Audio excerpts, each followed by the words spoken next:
eventually. Hello and welcome to the latest episode of the 1904 Club podcast, the Hull City podcast, of course, from the Hull Daily Mail. And with me, we've got a rather dishevelled character by the name of David Prutton. You all right? Dishevelled? You cheeky son. Yeah. mouthful of toast, which I waited to eat until you said, right, we're going. But anyway, Nutella on toast, breakfast of champions, athletes. Great story. I mean, we get hammered. What time is it? What day is it? Yeah. I mean, Kathryn's here to bring some kind of like sensibility to the chat. How are you? Are you all right? It's just the silence after he said the breakfast of champions. Everyone just took it in. I felt a bit bad how that didn't land for you there. I'm all right, thanks. That's his career. Not landing. Just circling, not landing. Kathryn, you all right? Yeah, I'm all right. Yeah, all good. Yeah. Over to you, Fletch. Sort this out. You need to get this back on track, Cooper. This is terrible. This is an awful minute's worth of listening so far. Sort it out. Nobody pays for it. What are they expecting? But you keep giving me £100 a time. There's no one else on that. I want to see the paperwork. I'm paying £100, I think. Unbelievable. Fletch pays me in beans. Anyway, come on, Fletch. Bring some sense. Kathryn failed. Come on, you sort it out. Right. Well, I'll bring some sensibility by welcoming you all into something satirical to get us started. The 1904 Club most likely thing to happen classic stakes. So this comes from someone called Deoxyribber 87, who I think quite amusingly tried to decipher what's going to happen first on this podcast from, the carnage that ensues. So we've got a lovely little horse race today. The evens favourite is Fletcher's Wi-Fi. So everyone is having a pop at me saying that my Wi-Fi is not going to last the distance, but a regular occurrence which has form at decisive moments, which I will agree with. So that's an evens favourite in this little race we've got. At 7-4, Prutts, one of your entries, we've got Dovetails, a regular source of vocabulary for trainer David Prutton, plenty of experience from the same stable as Fundamentals, Overcontextualise, Casting Aspersions. Some of those lovely words. Probably listen to this, haven't they? That's all of that is so true. I'm like a really, really poor version. I mean, like a properly poor version of Simon Jordan. Look at him trying to impress me with his big words. Pathetic. Oh no! Right, 100-30. We have Departure Lounge. This is a syndicate entry from at least three of us in this podcast. There's multiple experiences of dropping out before the final hurdle. Examples being Prutts departing at 10 a.m. because he's got more expensive sources to go to. Way more. 4-1, an entry for you, Baz. It's not Football Manager. Given it always comes out in January in the summertime. It isn't. 4-1. I mean, it's a fact. It's not Football Manager. Football Manager. And finally, we have a new entry from Kathryn, which is unhinged, solid in professionalism, unlikely to cause a social media meltdown. That's 100-1. So if you do fancy saying something unhinged and, destroying the bookies, Kathryn, go for it. Fletcher's calculator is a non-runner after a massive fluff last week. Apologies for that. After getting my numbers all wrong, saying Ruben Sayers has the most points of any manager at some point since I think it was Steve Bruce. So I'll hold my hands up and I'll apologise for that because everyone got on their high horse on social media. So place your bets. What's going to happen first? Fletcher's Wi-Fi, Dovetails, It's Not Football Manager, Departure Lounge, or Unhinged. Dovetails, brilliant. Prutts, there are a couple more that we couldn't. That are kind of, I think, will come to me at 3:00 tomorrow morning. But that's what the internet's for. Stuff like that is absolutely what the internet's for. And anything else, all this kind of self-help and new year, new me rubbish, that's what the internet's for. Just taking the mickey out of people. That's perfect. Absolutely won it today. Congratulations, whatever the username was, which is just a mouthful. I don't think we'd have that as a racehorse name, would we? I don't think that's winning the Grand National. But you're trying to get that out. It's smashing its way towards the last 7 coming up to the final fence. Kathryn, just look what you've let yourself in for with this. Christ. It's a shambles. We love it.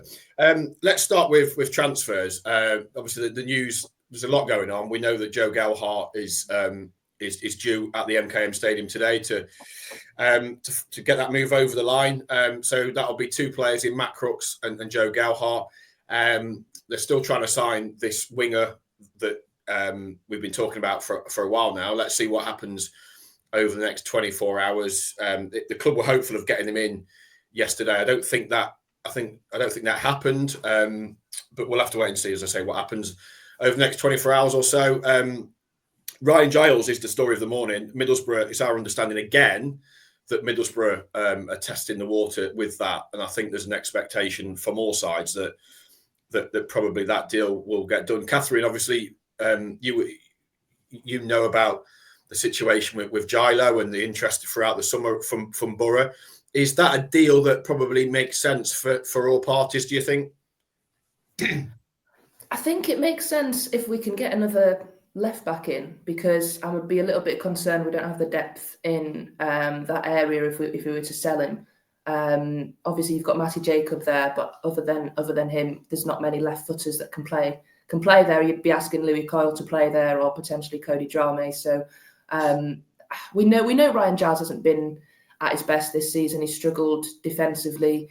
He's probably not offering us enough in the attacking output to kind of say, well, he's good going forward. We can kind of overlook him being a bit sort of weaker in the defensive areas. He's not offering us enough going forward. He probably would be happier at Middlesbrough, I'm sure. Middlesbrough clearly want to take him because he was quite good when he was there. But ultimately, unless we're going to bring somebody in, I don't know if we can afford to let another fullback go out the door. But having said that, I'm not sure I would start him on Saturday. So that's, I guess, the dilemma. If we're not going to play him, he would probably have to push for that move as well. On that subject, they are trying to sign a left back. Greg Taylor from Celtic, played regular at Celtic, played a lot in the Champions League, played a lot in the Scottish Premiership. He's out of contract in the summer, no contract yet agreed up at Parkhead. He is a target, but not. I think they have other targets, so they are looking at that area. Prutts, are you surprised with Giles, given the fact that obviously City got him a year ago on loan from Luton, then they were obligated to pay for, I think, the best part of £4 million in the summer to get that move permanent? There was obviously a lot of interest in the summer from Borough. Giles confirmed that himself. Are you surprised this move to City hasn't worked out for a player that got 12 assists in their playoff season? Well, I think when he joined, I was quite upbeat about what he could do for the team, and I think with hindsight, which I think we're all allowed to pull out when you come to describing past opinions, he's not lived up to that. I think on a consistent basis. And when you do get to the summer where there's a lot of chat, wasn't there? And I think we discussed at the time about Ryan himself, which is fine. I get it. It's a tough position to be in. Where I think we were saying it'd be great if he was categorical kind of either way. It was always a bit of almost like a nothing to see here situation, wasn't it? It wasn't a categorical, I love being at City, I don't want to be anywhere else, and there's no other club for me. It was just a bit kind of like, well, I mean, sometimes these things happen, which, again, I do get to a certain extent, because there is that element of sometimes the politician about a player where they don't want to upset potentially where they are, obviously where they are and potentially where they could be returning to. So I think it's been a strange relationship between the two, because I think from Ryan's point of view, as a player that comes in with that particular reputation at this level, then he would obviously have wanted to be part of a City side that got into the playoffs at least. But we all know how last season ended. So I think, I'm not saying it's not been uncomfortable, has it, between the two and the fans and a player such as that, because he's a very competent player. I've got a lot of time for him, but to say that he's been 100% happy here wouldn't quite be accurate, would it? And maybe it gets to that stage where if the money's right and the situation's right for both player and club, both clubs, sorry, then maybe that dovetails into them being able to make a decision on it. There we go. We have our winner. If you had dovetails at 7-4, not the best each way price, I have to admit, but that's Fletcher's flutters for you. Would the pundit? Would there be because if in recent weeks there's been obviously, I mean, collectively there's broad improvement with what City have done, but there are individual mistakes that people are kind of pointing out. If Ryan was to move on, would it be a case of one of those signings, and this is aimed at all three of you, where there's not a collective shrug from the fan base, just a case of, well, that could have gone better, could have gone a lot worse, but kind of shake hands and move on? And doesn't feel like there'd be any kind of ill will, because he's not categorically come out and said, I don't like City, I want to go off, but he's also not categorically said, I love it here, I'm not going anywhere, has he? No, I think there'll be a collective sigh of disappointment, because look, I'm a big fan of Ryan. He's a great lad, and you speak to him, and he's one of the most honest players you'll ever come across. I really like him, and I've genuinely gutted that this just hasn't worked out. I think there was a huge amount of excitement when he came last January. Obviously, City the situation was markedly different. They were trying to get in the playoffs, and it was viewed as a really, really progressive, exciting signing. Then obviously there's all the stuff with Borough. I think people felt that perhaps the former manager couldn't get the best out of him. I think myself included was one of those that felt under Ruben that he could be a manager that did get the best out of him. That hasn't really worked either. And so I think there'll be a Fletch, you come in on this. I think there'll be a collective kind of like, this is probably the best move for all parties, but tinged with an element of disappointment that it just hasn't worked out. And that's just football. Football, some moves work, some moves don't. And this, unfortunately, for Ryan and for City, they paid a lot of money for him. They are going to lose money on this. There's no two ways about that, because they aren't getting £4 million back for him. I think it's just a collective sigh of disappointment, Fletch. Well, I'll come to the financial part in a moment, Baz, because I was going to put a question to all three of you. And I think, let's be honest, there's been three different managers who've had Ryan Giles in a black and amber shirt, and I don't think any of them have been able to get anywhere near the best out of him. I think it's one assist in his short career, and I think we was all very happy that was getting a player of his caliber coming in on a permanent basis. Regarding the £4 million that you've just referenced there, Baz, I think that was a good price for the Championship, for someone who has numbers to back up their credibility in this division. However, I wonder how far, and Baz, you'll be able to answer this, in the summer it was that he almost left the club at that point, because has it been one of those situations where he's been thinking, I could be somewhere else right now? But we'll come to the game as well in a moment, and I just looked at his body language a little bit. It wasn't just him. I felt there was a couple of other players on the park who didn't go anywhere near, for me, like a 7 or an 8 out of 10 performance. Every time there was Sean McLaughlin on the ball, it was like the movement, it just felt very lethargic. And to say don't care is far too strong, but I just feel at times he's not been one of those players that's been able to really put the graft in and actually, throw themselves into bits and pieces like they actually, live and breathe the football club. I feel like he's been at times a little bit of a passenger. Kathryn? Yeah, sorry if you heard some banging. That is someone knocking at my door. I'm hoping my housemate goes to answer it. I don't think that was on the list of things that could happen either. Well, it looked like a departure. I apologise, because James just made a really good point as well. I agree massively. I mean, Middlesbrough aren't coming in to sign the Ryan Giles, that is the current Ryan Giles, are they? Because he's, why would they want to come and sign a player who's out of form, hasn't always been in our team, that is struggling down in the bottom three? They're coming in to sign a Ryan Giles they had a couple of years ago when he got those 12 assists in the playoff season. But I don't think it's as simple as just being able to flick a switch and suddenly you can go back to being in form. So I'm almost surprised a little bit that Middlesbrough want to come back in for him, given it has been a while since he's been at his best performance. And maybe they think it's all right, we can get the best out of him, we'll look after him, and things will turn around for him. But I don't think it's always as simple as just being able to flick that switch back on and go back to being the player you were a couple of years ago when you've been, bang out of form for quite a while. And I agree with Fletch. I mean, the goal on Sunday was really, really poor, and it was quite a basic mistake, and it just doesn't feel like he's, as we've kind of said, happy here anymore. And if City have got another left back, coming in and lined up, then I think, yeah, definitely let him go. They just don't want to leave themselves where suddenly they've got one option to play there and no depth at all. But if they're confident that they can get somebody else in, then I do think it's the right decision for both to let him go. just to speak financially really quickly, we're talking cut price for Ryan Giles.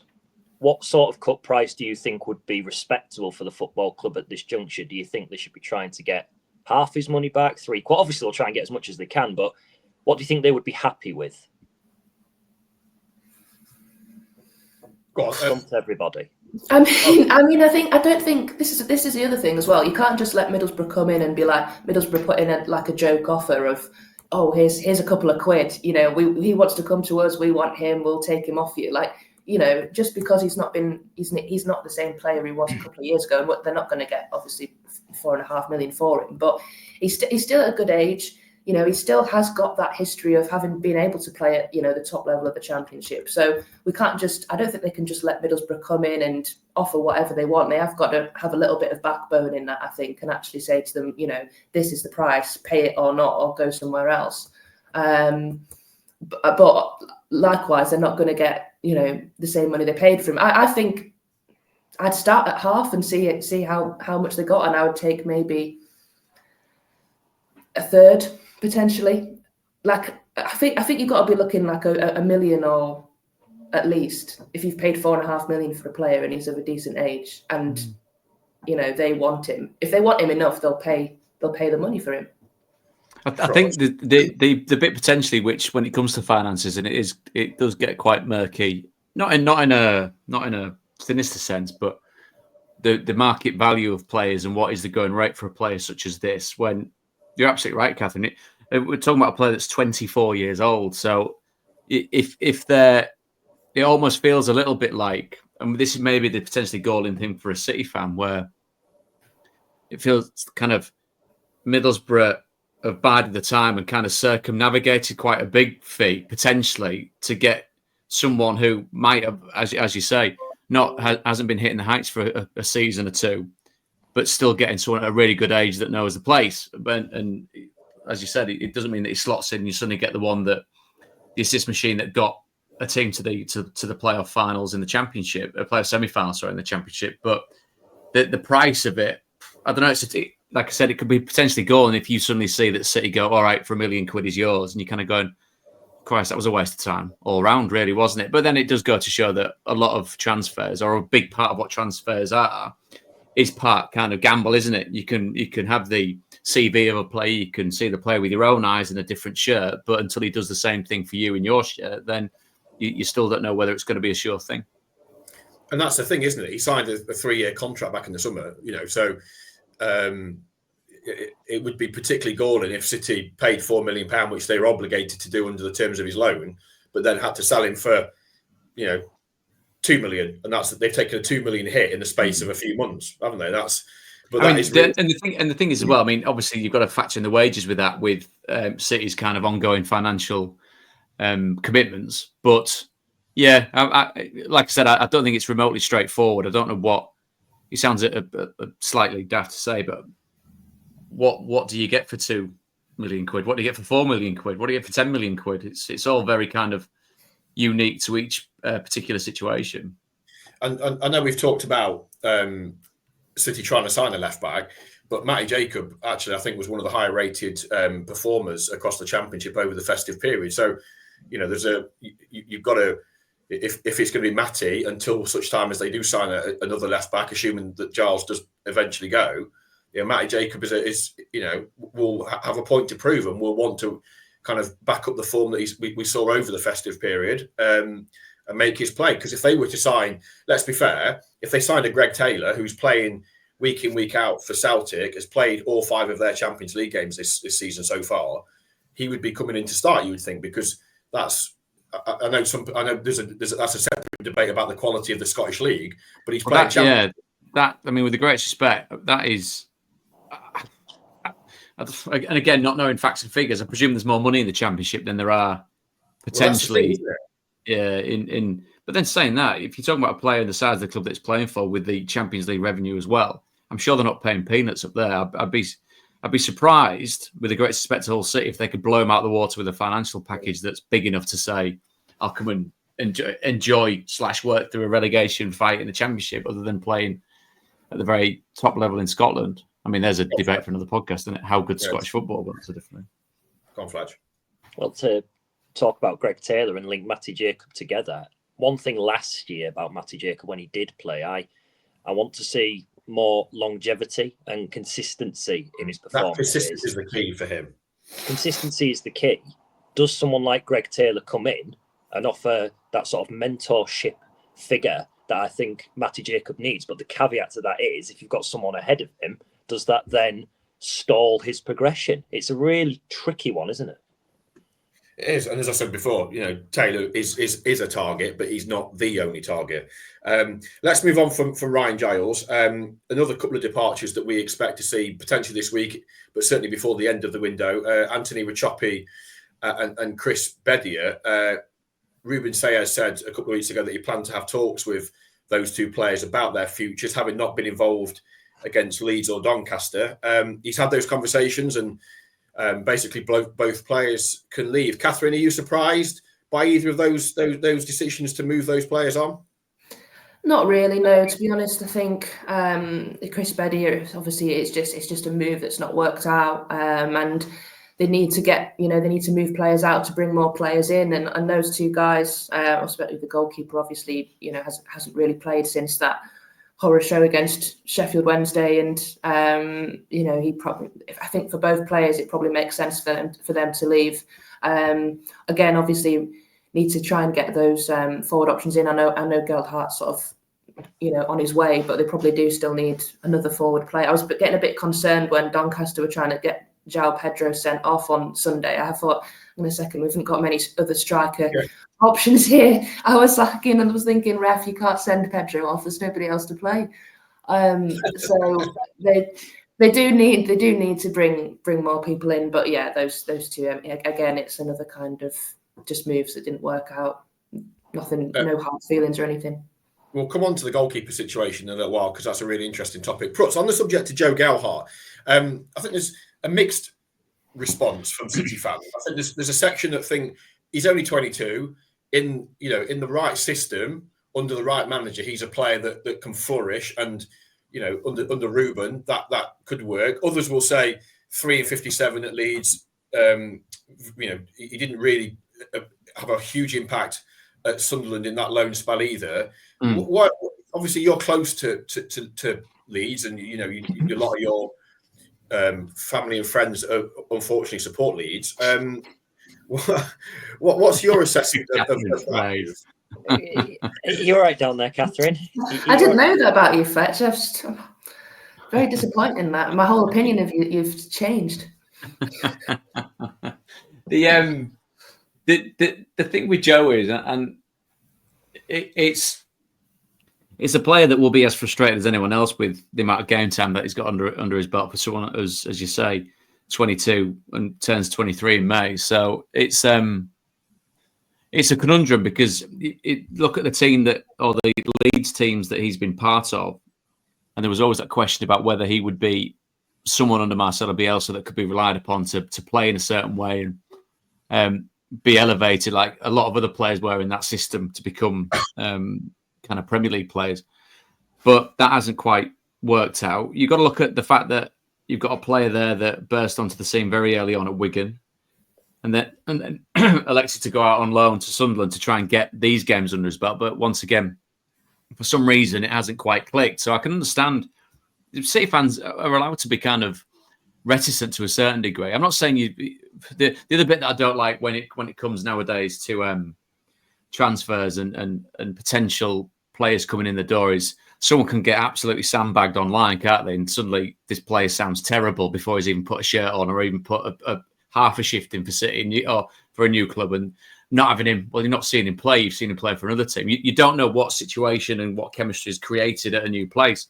So hopefully, from Joe's point of view, that's something that works in his favour. You look potentially about other things that might come into a new player coming into the geographically. It's not miles away, is it? I presume there'll be no uprooting of several people to get over here to play and to get to training. So that helps to keep things on an even keel and a routine.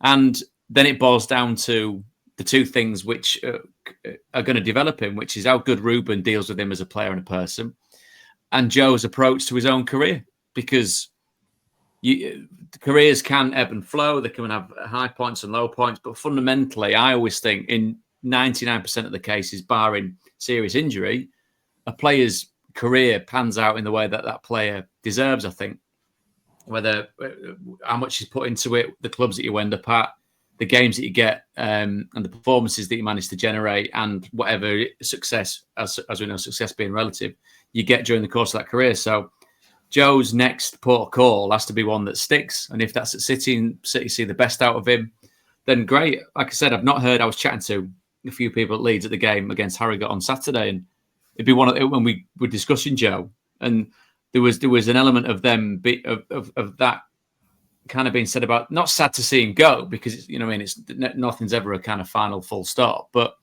they liked having him around the place and being part of the squad. But quite simply, Joe needs to get more games under his belt. He needs to be in a team that allows him to flourish.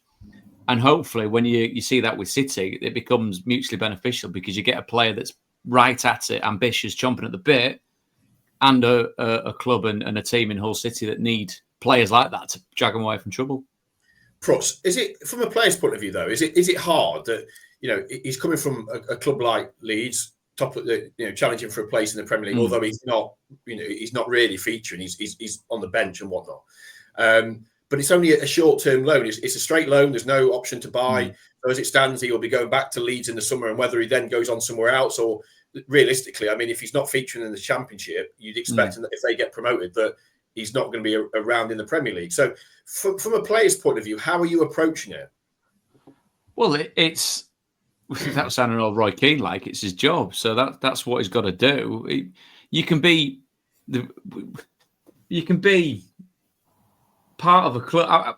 Slightly different circumstances when Leeds were in League One, and I was getting nowhere near the team, and then I've left there to go to Colchester. Which, I mean, Christ, this is a depressing story, isn't it? But it was, and Leeds were doing well and all that type of stuff. But when you're not, and again, it's a squad game, it's a team, I get it. When you're not remotely part of it, it's crap. It's really crap. Oh, well done, everyone.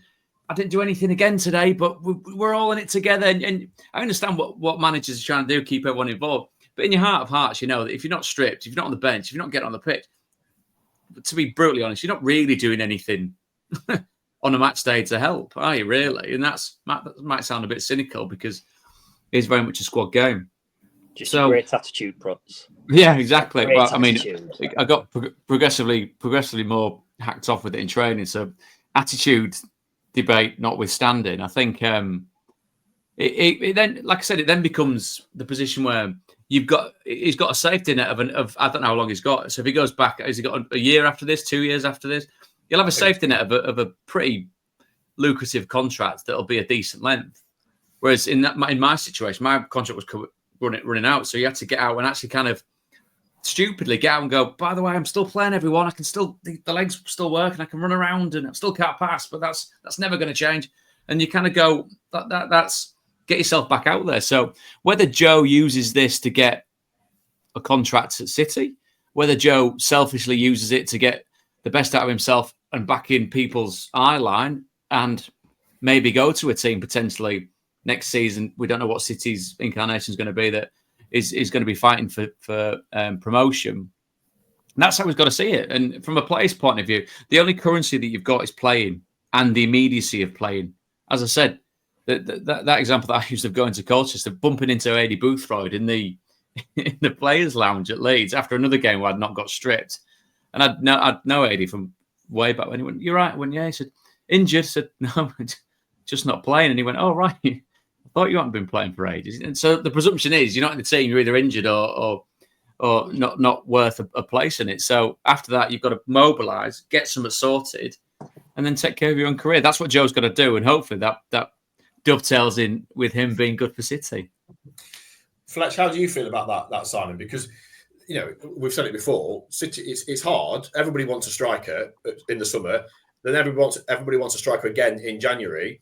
And the clubs at the top that can attract the better players, when it filters down the system, and City are third bottom of the Championship, it's really hard to attract players that have, that are coming with that are fit, for example, they need players that can hit the ground running. They don't need somebody that's not played in, not been on the bench or not played in 6 months. So they need somebody. So, it's hard for them to attract players that can come in and make a difference. And Gelhardt has, in the past, he's obviously, as we talked about, he had he shot on a Wigan, and he went to Sunderland, and then he's around Leeds. So he's been around Bielsa, he's been around Farker. He's got pedigree. He just perhaps needs, that opportunity in a system. Can that work at City? Can City get the best out of him for their benefit as well? Because they need goals. I think so, because if you look at Leeds' team and you look at some of the number 9s and number 10s that they've got in their side, they're so heavily armoured, aren't they, for the job at hand? Pirro, Joseph, who's absolutely on fire and is a young striker. So Gelhardt, I think, has that ambition in him where he'll want to prove people wrong, as you should, regardless of any position that you play in. I think his first career goal was against City at Wigan. How old was he? 17. Someone fact check me, because I like to. I was there, James. I think it was. Yeah, I remember him wheeling away to the away fans. Yeah, right. That was the 2-2 draw with Grant McCann in charge, I think. But anyway, I'm asking us questions that we don't know the answer to, Fletch. Well, I'm asking it rhetorically. I'm just waiting. Examples up. Make sure the stone, set in stone, you know what they are. Yeah, well, it was a great goal. It was a really emphatic finish. Throw enough stuff at the wall and hopefully something will stick. But all the other stuff that falls off, I'll get battered on social media, so it's fine. No, Gelhardt, more importantly, I think would be a good fit for City, because the responsibility would be on him, being the striker, to supply the goals. João Pedro has a small handful. And again, he's someone to look up to, even though he's not putting them away week in, week out. And I think at this point in time, as you say, Baz, it's so difficult to get a striker for any club in any league. And I think, especially if you're trying to get someone in that position, I think it's a safer option to go for Gelhardt than maybe going for someone untested abroad, who we don't know how they would fit in the Championship. They could hit the ground running straight away, or they could, take a full half a season, which is what's left in the season, to get up to speed, by which point it might be too late, because if you're not scoring enough goals, you're going to stay down at the wrong end of the table. And speaking of attacking players, should we talk Lincoln, Baz? Is there anything actually fully concrete ongoing with that one? Yeah, I think I had the pleasure of going in to see the chairman the other night, and we had a bit of a natter about life and stuff and this, that, and the other. And so I asked him about Lincoln, the Fenerbahce player. There's definitely interest there. I think it's a deal that the club would like to try and do. The difficulty you've got is trying to get a player and his family who was nicely settled in Istanbul. And if you've been to Istanbul, you know what a beautiful city it is and how nice the weather is. It's to try and get them to up sticks and move to East Yorkshire, where the weather's not particularly great, particularly at the minute. It's a difficult one. So they would like to do it, yes. Whether they can do it, it remains to be seen. Adrian sort of hinted that it was a bit like the João Pedro situation in terms of that level of player that could come in and have a positive impact. Good experience. In a high level of football, but it's a difficult deal. I think it's a difficult one, not in terms of the financials necessarily. I think they can, he's the vice chairman of Fenerbahce. He's the owner of Hull City. Inter-club deals can be done. That's not the issue. I think the issue is trying to, get the player and moreover his family convinced that this is a good move for his career. So it's one to watch, but there is definite interest. Fletch. Yeah. As I think they've obviously got a list of domestic targets. Although Matt Crooks was from the MLS, but you know what I mean in terms of he's from Leeds. He's been at Borough, over 100 appearances for them in the Championship. Championship experience has been their kind of the title of the big thing they really want in the January window. And some of the other players like Ryan Porteous, Willy Bolly, we've talked about before, although Forest, I just don't think are going to let him go. He played really well in the FA Cup against Luton. Unless they suddenly sign another centre half, you would expect that they will keep Bolly, and it will be Andrew Omobamidele who's the one that's allowed out on loan. I know Leeds and Sheffield United are after him on loan. So Porteous is one they like. Again, they've got other targets, but championship experience is the key thing. But there are one or two at Fenerbahce they think that could have an impact. But again, the Fenerbahce link has had mixed success, I think it's fair to say, since Acun bought the club, basically 3 years ago, bar a few days. So Tufan is probably the standout player.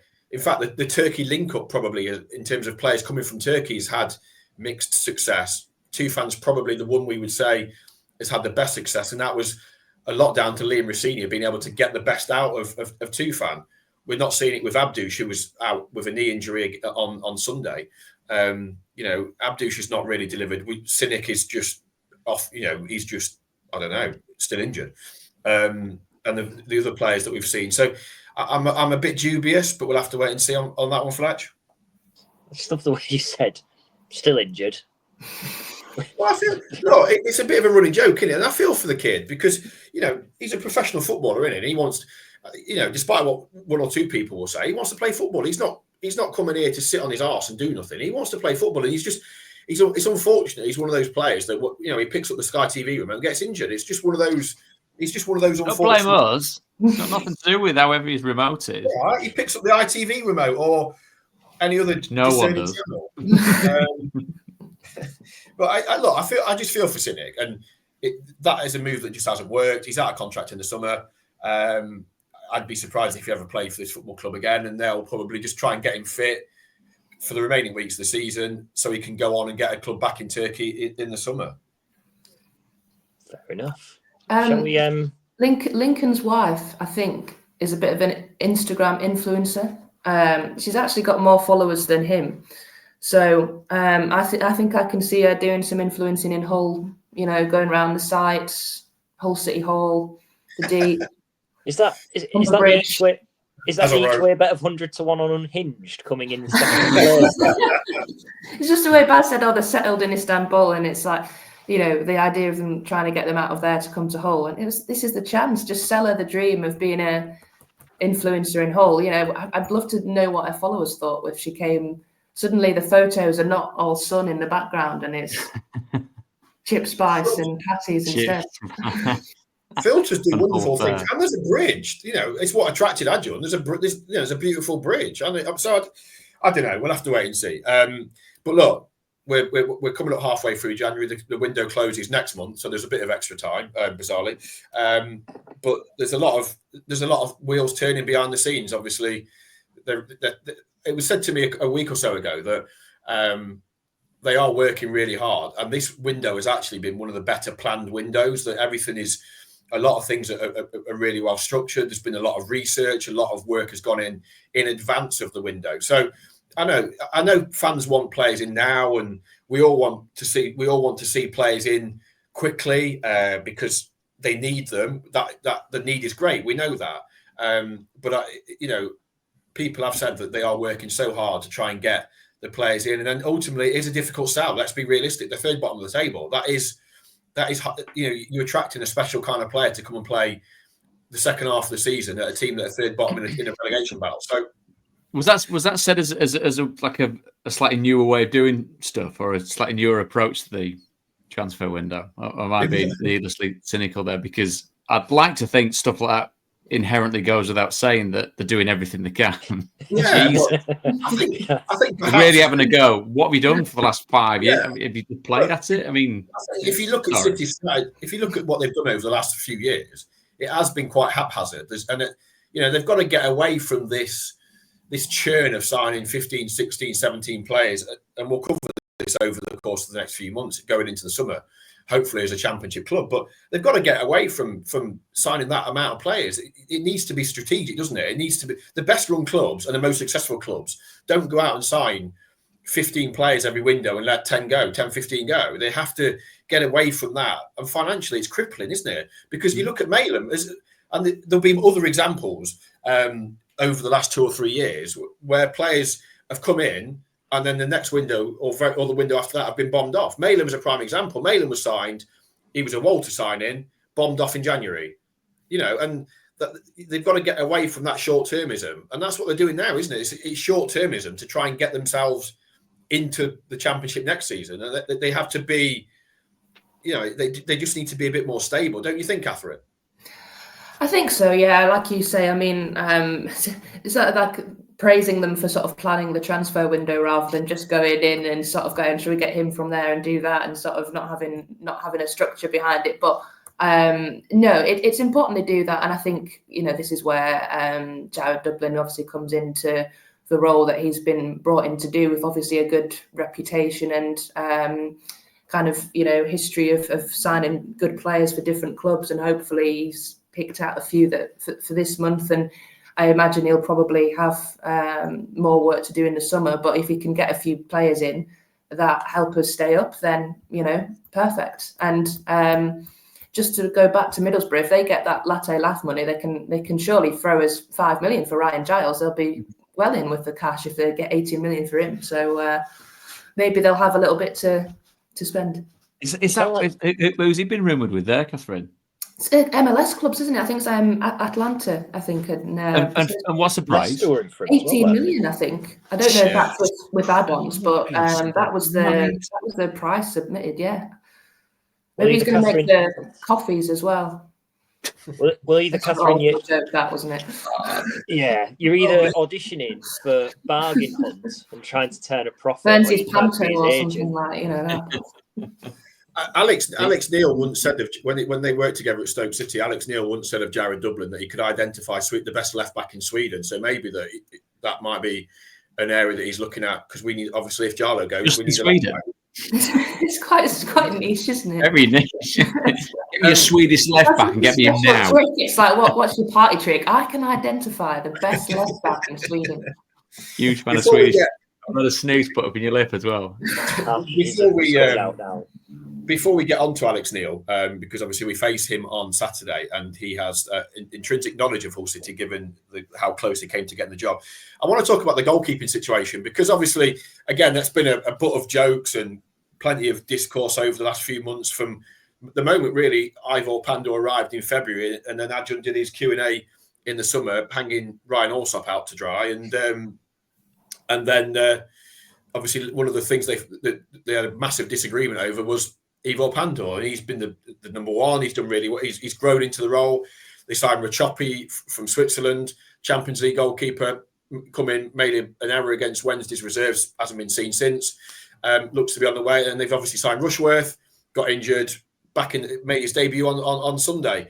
Prutts, from a goalkeeping point of view, that's a big decision now. Is it for Ruben on Saturday and going forward? Does he revert to Pandor, who's played in every single Championship game? Or does he now go with Rushworth, who we all know is a quality goalkeeper, but has only played one cup game? And then the only way he's going to get more games under his belt is actually playing, isn't it? So it's something that we've discussed in the past with regards to when you do chop out a goalkeeper and when is the right time to make that particular change. Something that I've seen, sorry to use the Leeds example once again, but at the weekend with Ilian Millier being pulled out the side, which can be deemed to be because you're changing it and want people to get games. But when a goalkeeper's having a sticky situation like the Leeds goalie is, it's a perfect opportunity for a manager to see someone else and then carry on with that. So I think potentially there's that for City. From the goals that you see, the goals at the weekend, and obviously the penalties involved at the weekend, that sometimes is a bit misleading, because that's a tough position anyway. That sense of what he brings to the side, from what I've seen, from what I've read, I don't think you're talking about a kamikaze goalkeeper that needs to get binned for another one. I don't think many City fans looking around and going, the reason why we found ourselves down here at the bottom is because of the goalkeeping situation. It's been more a collection of defensive frailty, hasn't it? Which obviously a goalkeeper is part of, but if he's getting laid bare by his defence, then he's going to struggle to keep the clean sheets needed to get them out of trouble. So I think the only way that you know about Rushworth in the league is by playing him in the league. I'm not saying it would be horrendously slight on Pandor if he wasn't in the side, but it's part of what a manager needs. He's got to work through the squad to find out what permutation is going to get them to safety. And if that means a change in goalkeeper, then unfortunately that's what will happen. And then the manager then lives and dies professionally by how good that goalkeeper is. I kind of lay myself at your collective feet of what you've seen from the City goalkeeping situation on a consistent basis this season, because the goals that I've seen and the goals that we've covered and games that we've discussed, I'm not seeing a goalkeeper inherently at fault for most of it. I know that obviously part of a goalkeeper's remit now is how they start the play and what they do from the back, but maybe it's a slightly old-fashioned way of looking at it. But if you've got someone that's competent and confident and instills confidence in the people around him, then that's a great first port of call. Fletch, on the subject of the goalkeeper, what would you do if you were Ruben on Saturday?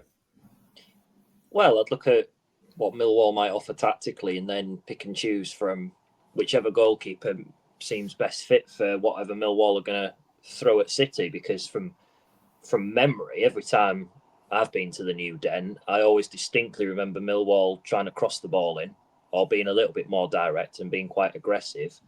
So I think it's down to goalkeeping coaches and Ruben and everyone else to maybe just look at what are the pros and cons of each goalkeeper. Are there any differences which might give them an edge in that situation? Because I think Rushworth didn't look out of place in that FA Cup game against Doncaster, but I've been saying all along, what's the point in bringing a goalkeeper in if you're not going to play him? Granted, he's been injured for a significant length of time, but there has to be a testing period, if you like, and January is the perfect time to do it.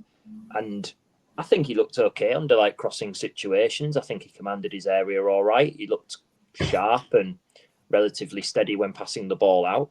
So yeah, it's a tricky one, but maybe then you look at what they're delivering on the training ground as well and seeing which one's going better in the little toe-to-toe battle to get that pink jersey or whatever colour jersey it might be on Saturday.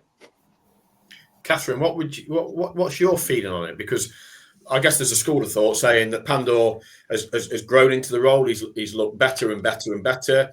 But equally, defensively, they've not been great. Perhaps a goalkeeper change can have a bigger impact on the team, and suddenly they become a bit more solid as a collective. What's your feeling? Well, I think, I said before, what's let Pandor down, I think, is distribution. And I think that is something that Rushworth is obviously very good at. I do think Pandor's had a pretty decent season from obviously, the start. We were a little bit unsure of him. I think you've got to think short term in the sense of you need to get results. And if you think changing the goalkeeper is going to be significant enough to maybe improve things, then do it for the sake of staying up. However, you also need to think about the long-term impact of, Rushworth's on loan. So if we're not going to sign him, he'll go back to Brighton and, have had potentially a half good season with us. But then you're back to Pandor, and how is Pandor then going to feel once he's been dropped? How does he respond to it? And that's also partly down to Pandor as well. Like, is he going to throw his toys out the pram if he gets dropped? Is he going to make him, compete more? Is he going to, is he going to raise his game? There's lots of different things to think about with it. I do quite like Rushworth, and I think it's a shame that Tim Volter for some reason didn't play him. And then I think it's a shame, obviously, he got injured. And I'm quite glad he's staying, because I do think he was a better option than the man whose name I can't pronounce, who's leaving. I'm not going to try and butcher it. Baz says it much better than I do. But I don't think Pandor's like a risk in the sense of it's only that Leeds game where he's really let himself down. It would only be if suddenly he started making mistakes every week, then you would sort of start to think, all right, okay, maybe we definitely do need a change.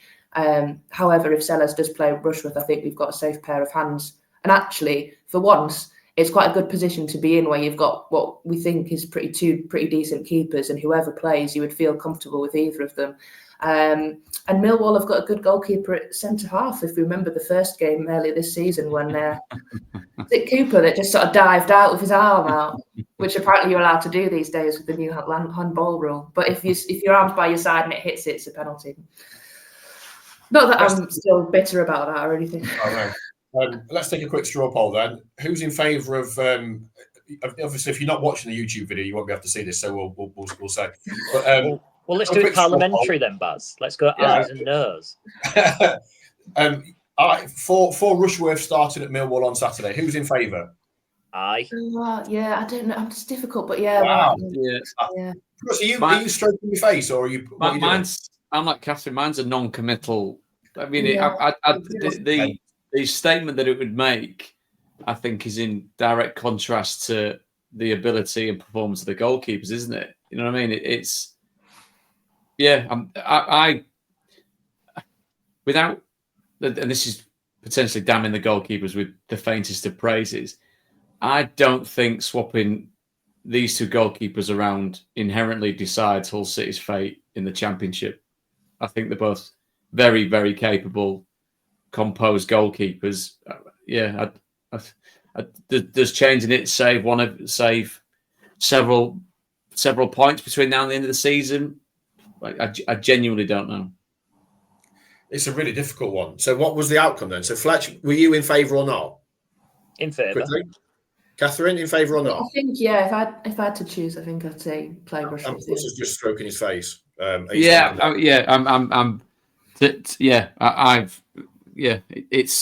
completely ambivalent about this whole debate. All right. You sound very sure, Prutts. Which is always good for a podcast, isn't it? Not have any discernible opinion on anything. Let's talk Millwall. Alex Neil has obviously only been in there, not even 2 weeks, just about 2 weeks. Lost his first game, drew at Sheffield Wednesday, and then fairly comfortably beat Dagenham and Redbridge in the FA Cup for the privilege of going to Ellen Road. Whoopie-doo.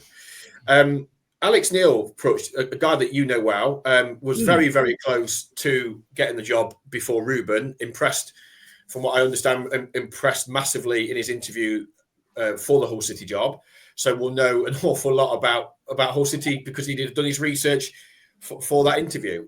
What can City expect from his team this weekend, Prutts? So are we then led to believe that he applied for the job and lost out on the job to Ruben? Is that how that worked?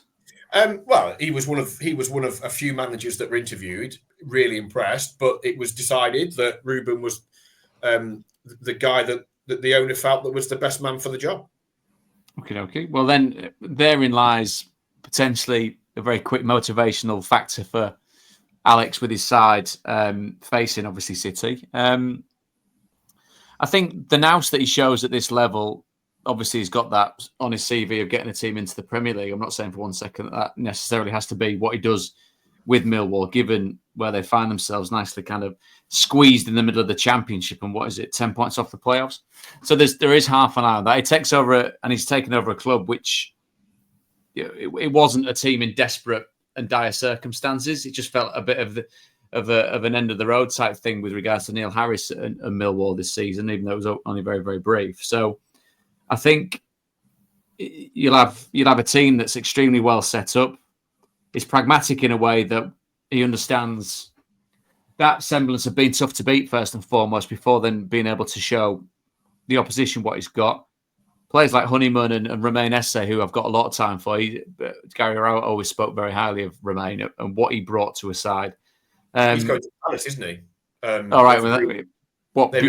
Before the game? Well, he's buggered then, isn't he? Yeah, so Palace, good luck with that. Palace have activated his release clause, and it How looks much? like I can't off the top of my head tell you what that is, but it looks like he's going to be leaving. I think Alex Neil spoke after the game against Dagenham and Redbridge last night to say that's moving forward. It's just a case of Palace now agreeing personal terms. He wasn't involved, and it's almost certain that deal will get done. But I would be astonished if he was involved on Saturday. There's a plus point then for City. Remain not playing. Fair play to him. I think he deserves that crack because, again, what I hear, just really good, conscientious footballer that cares about his profession. Great attitude, and that's obviously proves potentially in the pudding there. But it's a team with a lot of experience in. It rely on the likes of Saville and Brian and Jeff at Tanganga, who can cause problems from set pieces. Fletch spoke about that a minute ago about potentially who's in goal to be able to deal with that type of threat. And as we've seen, we spoke earlier on in the season about City understanding what an opposition can pose as a threat, i.e. balls into the box. And then the next minute, was it the West Brom game where we had players launching balls into the box and Louis Corbin left 1v1. So if there's an element of that they need to work on between now and the start of the game of the weekend, I'll be intrigued with that. But undoubtedly, Alex will know the ins and outs of what City are, given the fact that, as you say, Baz, he would have been able to show that in his interview. So I think that instant chance to show City what they potentially missed out on, and also given the respective seasons that we've seen so far of both, and where both find themselves in the table, Millwall obviously and factually have had a better season so far than City. So maybe, with the greatest respect to the Tigers, Alex Neil's thinking, well, I could have been there firefighting. Now I've got half a chance of getting a team somewhere near the top 6. 40 million for Ase, by the way, who Hull City did try and sign a year or so ago. Fletch, very quickly on Millwall. We talked about this before, at points before, the lack of momentum they've been able to build up after positive results. We saw it again after the Swansea game; they couldn't back it up. Or the Watford game first and foremost, and then the Swansea game, and then the win at Blackburn, they couldn't back it up. And then we really wanted them to get to beat Doncaster, to have some FA Cup magic maybe, but more importantly, get some momentum after the Leeds result, which did feel like a victory, although it was only a point. But the manner of that comeback, they weren't able to get to build more momentum. But if they could go to Millwall and get a positive result after the Leeds game, that would be really, really important, wouldn't it? Particularly with a 3-game week coming up when you've got QPR at home on Tuesday, and then the small matter of Sheffield United away at Bramall Lane next Friday night in front of you, Prutts, I think. Yeah, just me. Just you. Yeah, they'll be out. You in the away end.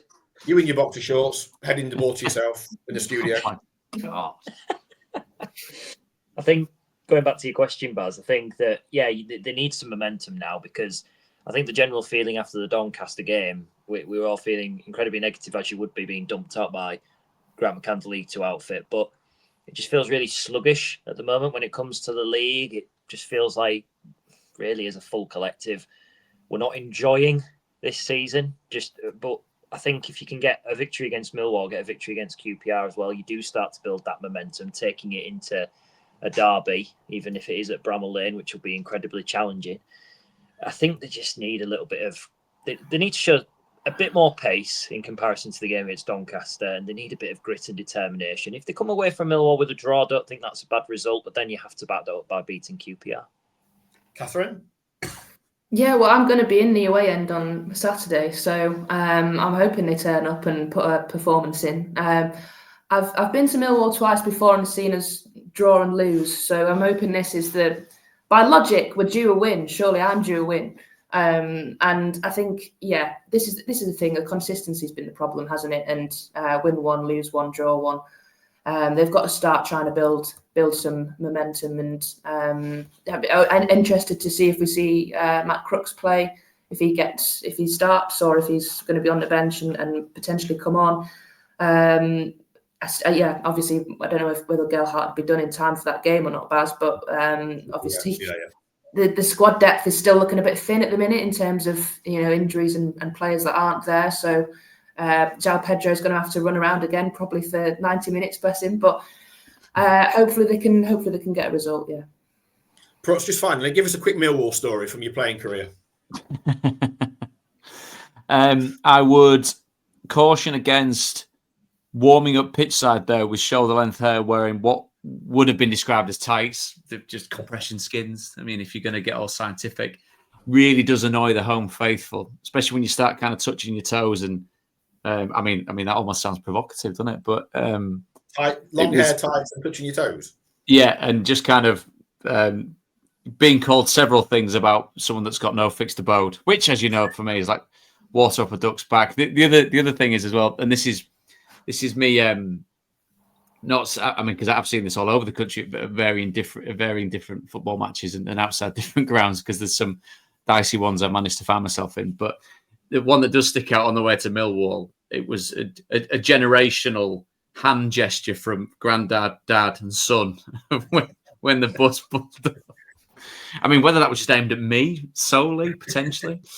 So yeah, it's a place. It's great. It's tough. The traditional tough place to go, but winning there is great, and I've won there before, so that always sticks in the craw when it comes to getting off the pitch. And you just take a little longer to clap your fans off and just a quick wave and get yourself down the tunnel. I'm guessing you won't be broadcasting from the Den on Saturday lunchtime. No, we won't. We've got several games, which if you bother to watch, Baz, cheers, mate, on a Saturday lunchtime, we bounce around the grounds a little bit. I'm trying to think. I think on occasion we've broadcast games from there, but not in recent years, and that's not to do with Millwall and what people think Millwall is, but we've done a lot of stuff back at HQ. But I don't know, you never know. A late surge into the playoffs, we might have an on-site broadcast from Millwall. That sounds a bit grand, doesn't it? Broadcast, telly show from Millwall. Kathryn, how far are you from Millwall in London? Well, I'm in Wimbledon, so Wimbledon's not really close to anywhere really, apart from Cow Lane that's down the road. Which, to give it a couple of years, maybe we could be playing them. No, it's not too bad to get to Millwall, to be fair. And actually, I mean, I've gone to a few away games as a woman on my own before, not just to get the violins out. But Millwall's actually always been fine. They kind of separate the away fans, kind of have your own bit to walk down. So. Always been an all right fixture for me. I've always quite enjoyed it. And across the board, without going on a tangent here, given the fact I've just seen it's gone, it's just knocked over into an hour's worth of chat. There's a broader chat somewhere down the line, because us older blokes of a certain age, kind of football's football, and it can be dicey. You take it on the chin, but on the one hand, you speak to groups where they say it's getting better for the female fan experience, but on the other, there's always that kind of undercurrent that's sadly still there, because it's things within the industry allowed to happen because it's football, isn't it? In inverted commas, is that something that, given your experience of going to football and loving football, is that what it's been like? I think I've probably noticed it more since I've got older and I've gone to games on my own without sort of my dad with me. But it's pretty much been. I've always been lucky enough to not have any issues. The only one was last season at QPR, was just a bit dicey because they had one turnstile open and everyone was sort of surging in at once because to try and get in for kickoff. And it was bad at the time, but you can laugh about it afterwards. I'd gone to try, to go to the lead before the game, and I'd opened the door. There's a man in there, and I was like, you do that thing where you're sort of like, have I come into the wrong one? Is it me? Is it you? I just checked the door, and it was like, no, I'm right, you're wrong. Yeah. And it was all just a bit. And then I got turfed out of my seat by Tyler Morton's mates. I think they were Tyler Morton's mates that were all Scousers that had come to watch him play at QPR, because someone was in my seat. It was all just a bit of a right. But that one was kind of like you go into sort of, you don't, it is a little bit intimidating when there's like a man who'd had quite a lot to drink and potentially, things like that. It can be a little bit intimidating at times, but luckily for me, and I know obviously everyone has different experiences, I've always had most of mine, over 90% would be positive, thankfully, apart from usually the game. The access to toilets and the fans have all been fine. The games are terrible. Brilliant. On that bombshell, let's call it a day. We wanted to get to talk about Steven Alzate today, and also Gustavo Puerta, because I think they're two players that have really caught the eye in recent weeks for Hull City. Hopefully Alzate is okay to feature at the Den on Saturday.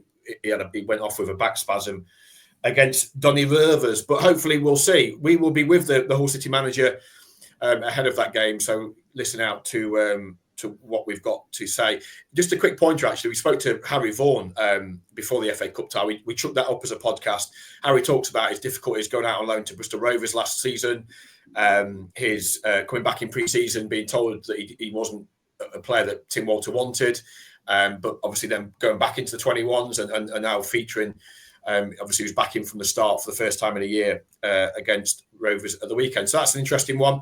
If you're going down to the Den on Saturday, safe journey. I know it's a heck of an early start, and I think there's 15 or 16 coaches going down from the MKM Stadium. At what time is it, Fletch? About 4 a.m., 5 a.m., I think. Are they leaving? Something like that. I don't think it's as early as 4 a.m., but yeah, it's darkness is when they'll be setting off.